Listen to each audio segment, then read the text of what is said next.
छत्तीसगढ़ में बिजली दरों में हुई बढ़ोतरी के विरोध में स्टील उद्योगपतियों ने मोर्चा खोल दिया है। उद्योगपतियों का कहना है कि महंगी बिजली के कारण उद्योगों के सामने एक बड़ा संकट पैदा हो गया है। इसके चलते 29 जुलाई की रात 12 बजे से 200 स्टील और स्पंज के उद्योगों को बंद करने का फैसला लिया गया। सोमवार रात से करीब 200 मिनी स्टील प्लांट और फेरो एलॉय फैक्ट्री बंद रहेगी। हालांकि उद्योगपति संघ का कहना है कि इस मामले में मुख्यमंत्री से मुलाकात भी की जाएगी।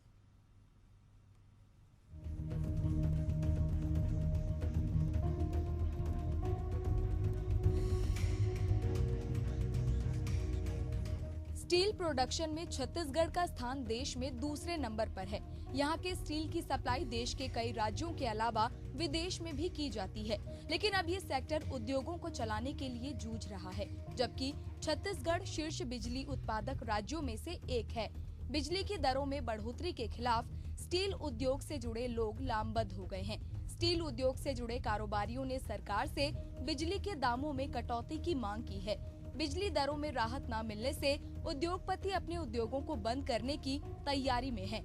उद्योगपति संघ का कहना है कि हमें अभी 4000 रुपए टन का नुकसान उठाना पड़ता है। यदि बढ़ी बिजली दरों पर ठोस निर्णय नहीं लिया गया तो 29 जुलाई की रात से CSP-DCL आधारित 200 उद्योग बंद कर दिए जाएंगे। इनमें 150 मिनी स्टील प्लांट और स्पंज आयरन प्लांट शामिल हैं। देखिए 1 जून से 25% की बिजली की दरों में वृद्धि कर दी गई है, जिसके बदले में हम पिछले 20 दिनों से सारे लोगों से मिल रहे हैं। दो मुख्यमंत्री जी से 2 बार मिल लिए हैं, उद्योग मंत्री से भी 2-3 बार मिल लिए हैं, फाइनेंस मिनिस्टर, दूसरे अन्य मंत्री, अधिकारियों, सबको हमने बता भी दिया है कि ये बहुत बड़ी वृद्धि है, इससे उद्योग सरवाइव नहीं कर पाएगा, क्योंकि हमारा स्टेट प्रोड्यूसिंग स्टेट है। हम स्टील बनाने में देश में दूसरे नंबर पर है हमारा प्रदेश, लेकिन कंजम्पशन हमारे प्रदेश में नहीं है। हमको बाहर बेचना पड़ता है पूरा स्टील अपना, और बाहर बेचने के लिए हमें उड़ीसा से, झारखंड से, वेस्ट बंगाल से, सबसे कंपटीशन, जिंदल पार्क से कंपटीशन करना पड़ता है। उस कंपटीशन में अगर ऐसे बढ़ी हुई बिजली दरों में हम नहीं सरवाइव कर पाएंगे और हम उद्योग, हमारे को 4000 रुपए टन का लॉस आ गया है, तो ये बर्दाश्त नहीं कर सकता उद्योग ज्यादा दिन तक।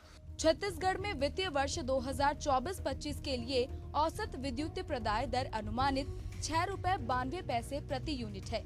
वर्तमान टैरिफ आदेश में लिए गए निर्णय और राज्य शासन द्वारा वितरण कंपनी के घाटे की प्रतिपूर्ति के फलस्वरूप औसत विद्युत बिलिंग दर ₹6 रुपए 92 पैसे अनुमानित है, जो वर्तमान प्रचलित दर से औसत 93 पैसे अधिक है। तदनुसार वर्तमान प्रचलित दर से विद्युत दरों में औसत 8.35% की वृद्धि अनुमोदित की गई है।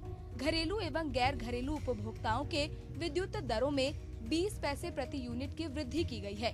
कृषि पंपों के लिए विद्युत की दरों में 25 पैसे प्रति यूनिट की वृद्धि की गई है। 1 जून को नया टैरिफ लागू हुआ है।